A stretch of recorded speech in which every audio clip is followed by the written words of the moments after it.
शुरुआती कक्षाओं में बच्चों के लिए सबसे महत्वपूर्ण है शब्दों और वाक्यों के पैटर्न को समझना।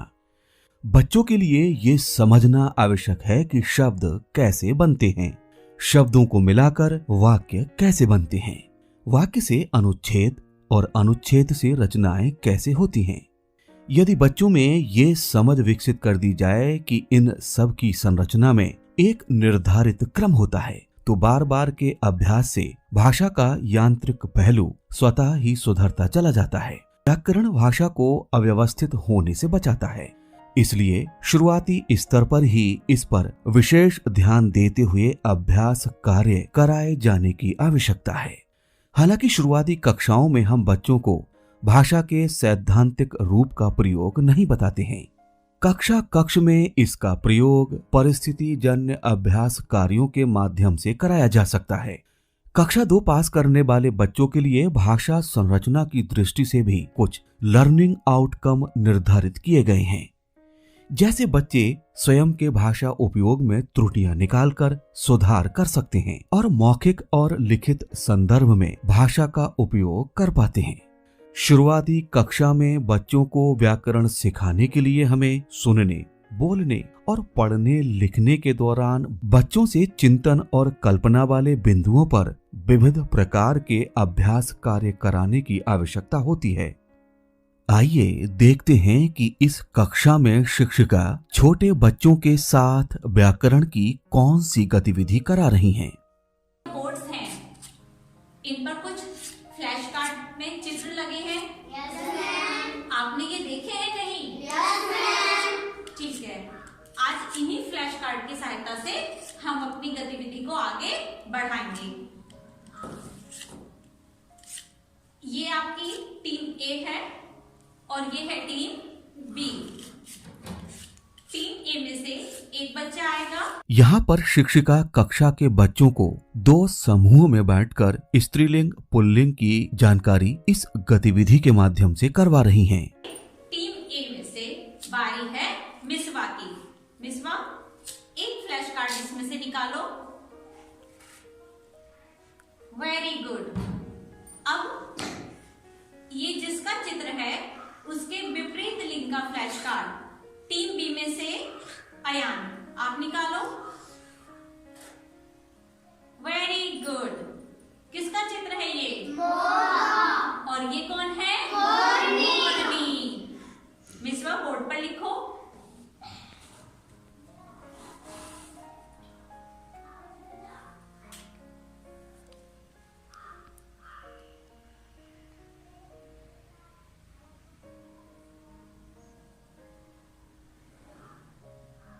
गुड। अयान, आप भी लिखो।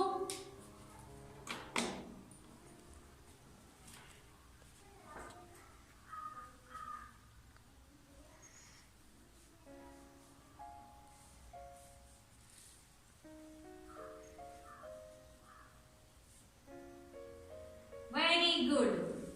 मोर, मोरनी।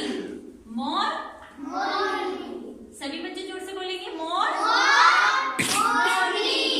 क्लैपिंग करें एक बार। अब फिर टीम ए में से फराना, आप कोई फ्लैश कार्ड निकालें।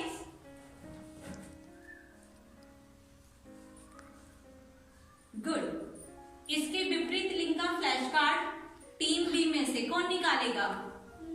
ठीक है।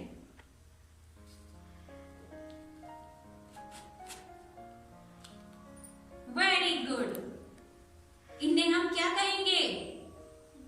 पिता। पिता। क्या कहेंगे? पिता। और ये माता। माता। पिता, पिता, माता। फराना, बोर्ड पर लिखो।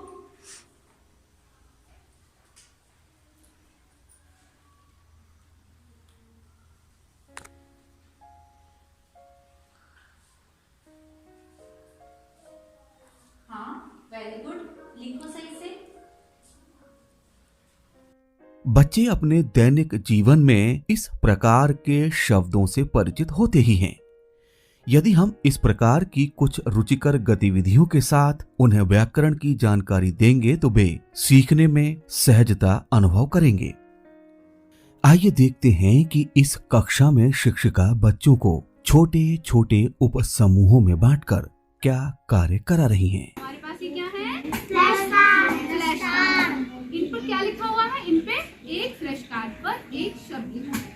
ठीक है, अभी क्या है, आप ग्रुप में डिवाइडेड है, तो आप 3 लोगों का एक ग्रुप, आप आशी आप तीनों का, रिया आप तीनों का और अमरजीत आप तीनों का। ठीक है, तो मैं एक ग्रुप को 6 फ्लैश कार्ड दूंगी, उन पे लिखे होंगे शब्द और वो शब्द बना रहे हैं एक वाक्य। तो आपको उन फ्लैश कार्ड को अरेंज करके अपना वाक्य बनाना है। ठीक है, और जो आपका वाक्य होगा वो आप मुझे बताएंगे। समझ आया बेटा? Yes ma'am. ठीक है, तो वाक्य बनाएंगे। कैसे बनाएंगे? जैसे कि मैंने एक लाइन बोली, पंक्ति बोली कि आज का मौसम बहुत सुहावना है, तो इसमें कितने शब्द हैं? 6। आज का मौसम बहुत सुहावना है, कितने? 6 वर्ड्स। तो 6 इसमें क्या है? 6 शब्द हैं। उसी तरह आपके पास जो फ्लैश कार्ड आएंगे उनमें भी 6 शब्द होंगे। आप अपना वाक्य बनाएंगे और फिर मुझे बताएंगे। ठीक है? यहाँ बच्चे शिक्षिका के निर्देशानुसार दिए गए फ्लैश कार्ड को जोड़कर वाक्य संरचना करने का प्रयास करते हैं।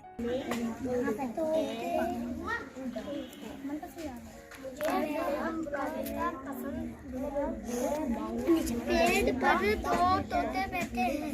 पेड़ पर 2 बन गई लाइन? Yes ma'am. सबने बना लिया?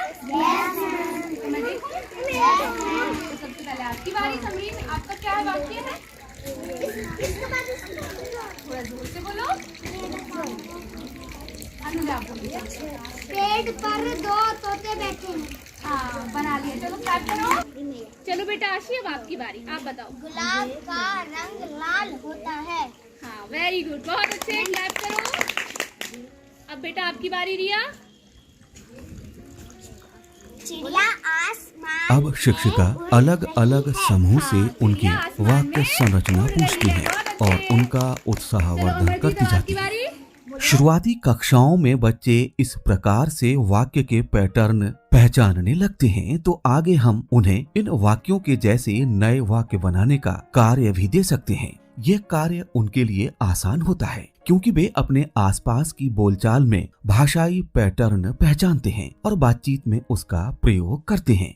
इन गतिविधियों के अतिरिक्त कक्षा में चिंतन पक्ष के विकास के लिए आधी अधूरी लाइनों, कविताओं, कहानियों, रचनाओं, वाक्यों, गद्यांशों को पूरा करने का भी अधिक से अधिक मौखिक और लिखित अभ्यास कराया जा सकता है। खेल खेल में व्याकरण सिखाने में व्याकरण की नीरसता छात्रों के मार्ग में बाधक नहीं बनेगी। खेल खेल में बच्चे भाषा के सिद्धांतों को आसानी से समझ लेंगे।